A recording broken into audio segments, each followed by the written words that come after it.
Hari ke-35 baca Alkitab untuk Mama. Lanjutnya, Mak. Markus 16 ayat 9. Yesus beberapa kali menampakkan diri dan mengutus murid-muridnya.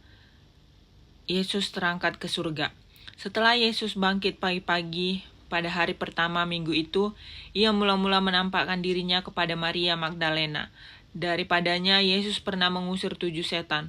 Lalu perempuan itu pergi memberitahukannya kepada mereka yang selalu mengiringi Yesus, dan yang pada hari itu sedang berkabung dan menangis. Tetapi ketika mereka mendengar bahwa Yesus hidup dan telah dilihat olehnya, mereka tidak percaya.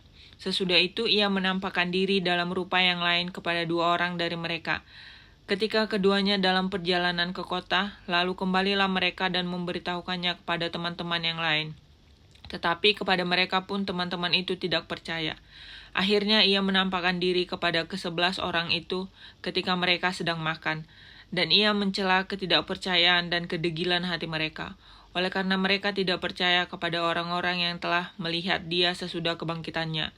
Lalu ia berkata kepada mereka, "Pergilah ke seluruh dunia, beritakanlah Injil kepada segala makhluk.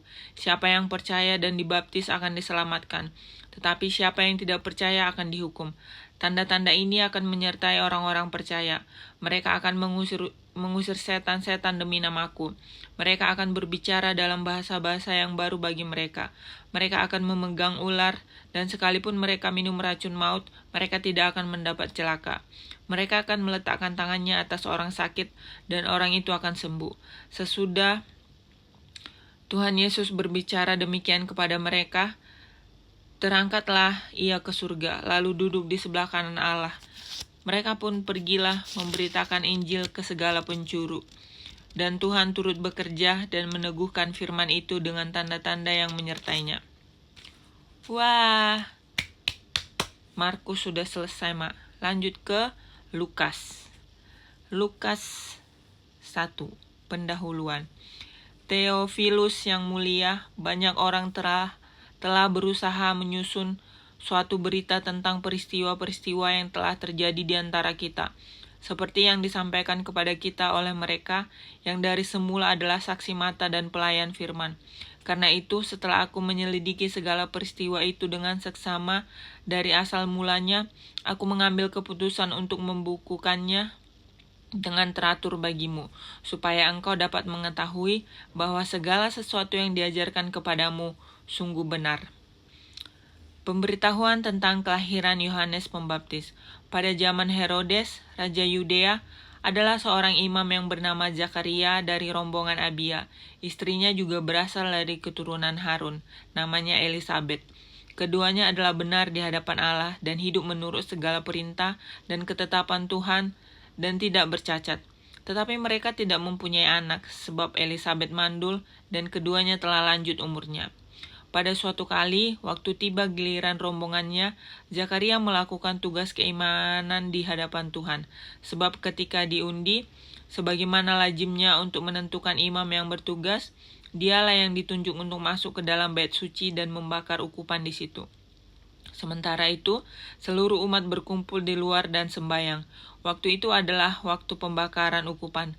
Maka tampaklah kepada Zakaria seorang malaikat Tuhan berdiri di sebelah kanan mezbah pembakaran ukupan. Melihat hal itu, ia terkejut dan menjadi takut. Tetapi malaikat itu berkata kepadanya, "Jangan takut, hai Zakaria, sebab doamu telah dikabulkan dan Elisabet istrimu akan melahirkan seorang anak laki-laki bagimu, dan haruslah engkau menamai dia Yohanes. Engkau akan bersukacita dan bergembira, bahkan banyak orang akan bersukacita atas kelahirannya itu. Sebab itu akan besar di hadapan Tuhan, dan ia tidak akan minum anggur atau minum keras, dan ia akan penuh dengan Roh Kudus mulai dari rahim ibunya. Ia akan membuat banyak orang Israel berbalik kepada Tuhan Allah mereka, dan ia akan berjalan mendahului Tuhan dalam roh dan kuasa Elia untuk membuat hati bapa-bapa berbalik kepada anak-anaknya, dan hati orang-orang durhaka kepada pikiran orang-orang benar, dan dengan demikian menyiapkan bagi Tuhan suatu umat yang layak baginya." Lalu kata Zakaria kepada malaikat itu, "Bagaimanakah aku tahu bahwa hal itu akan terjadi? Sebab aku sudah tua, dan istriku sudah lanjut umurnya. Jawab malaikat itu kepadanya, Akulah Gabriel yang melayani Allah dan aku telah diutus untuk berbicara dengan engkau dan untuk menyampaikan kabar baik ini kepadamu. Sesungguhnya engkau akan menjadi bisu dan tidak akan berkata-kata sampai kepada hari di mana semuanya ini terjadi. Karena engkau tidak percaya akan perkataanku dan akan nyata kebenarannya pada waktunya. Sementara itu, orang banyak menanti-nantikan Zakaria. Mereka menjadi heran bahwa ia begitu lama berada dalam bait suci. Ketika ia keluar, ia tidak dapat berkata-kata kepada mereka dan mengertilah mereka bahwa ia telah melihat suatu penglihatan di dalam bait suci. Lalu ia memberi isyarat kepada mereka, sebab ia tetap bisu. Ketika selesai jangka waktu tugas jabatannya, ia pulang ke rumah. Beberapa lama kemudian, Elisabet istrinya mengandung, dan selama 5 bulan ia tidak menampakkan diri, katanya. Inilah suatu perbuatan Tuhan bagiku, dan sekarang ia berkenan menghapuskan aibku di depan orang. Pemberitahuan tentang kelahiran Yesus. Dalam bulan yang ke-6, Allah menyuruh malaikat Gabriel pergi ke sebuah kota di Galilea bernama Nazaret, kepada seorang perawan yang bertunangan dengan seorang bernama Yusuf dari keluarga Daud. Nama perawan itu Maria. Ketika malaikat itu masuk ke rumah Maria, ia berkata, Salam hai engkau yang dikaruniai Tuhan menyertai engkau. Maria terkejut mendengar perkataan itu, lalu bertanya di dalam hatinya, Apakah arti salam itu?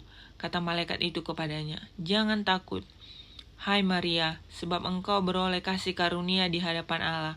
Sesungguhnya engkau akan mengandung dan akan melahirkan seorang anak laki-laki, dan hendaklah engkau menamai dia Yesus. Ia akan menjadi besar dan akan disebut anak Allah yang maha tinggi. Dan Tuhan Allah akan mengaruniakan kepadanya tahta Daud, bapa leluhurnya. Dan ia akan menjadi raja atas kaum keturunan Yakub sampai selama-lamanya, dan kerajaannya tidak akan berkesudahan. Kata Maria kepada malaikat itu, Bagaimana hal itu mungkin terjadi? Karena aku belum bersuami.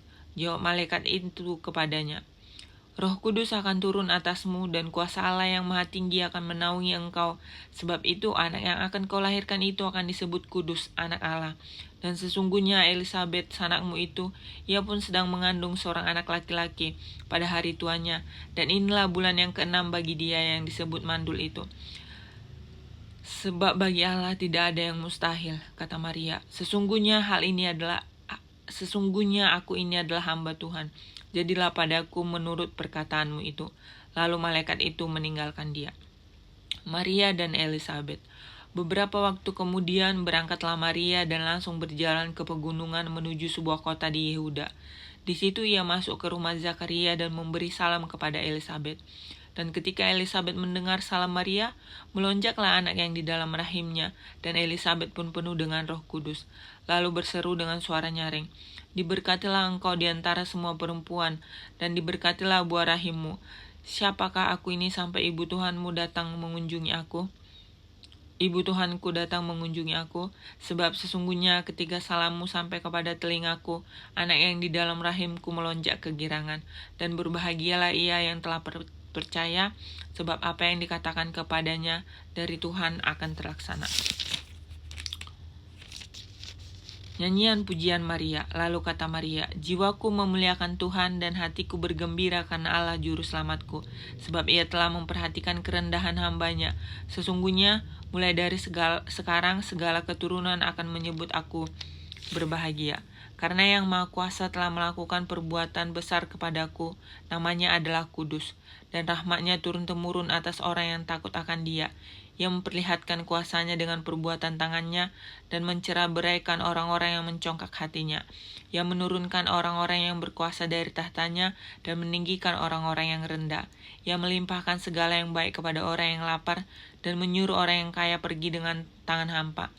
Ia menolong Israel hambanya karena ia mengingat rahmatnya, seperti yang dijanjikannya kepada nenek moyang kita, kepada Abraham dan keturunannya untuk selama-lamanya. Dan Maria tinggal kira-kira 3 bulan lamanya bersama dengan Elisabet, lalu pulang kembali ke rumahnya. Oke, besok kita lanjut lagi. Oke, Mak.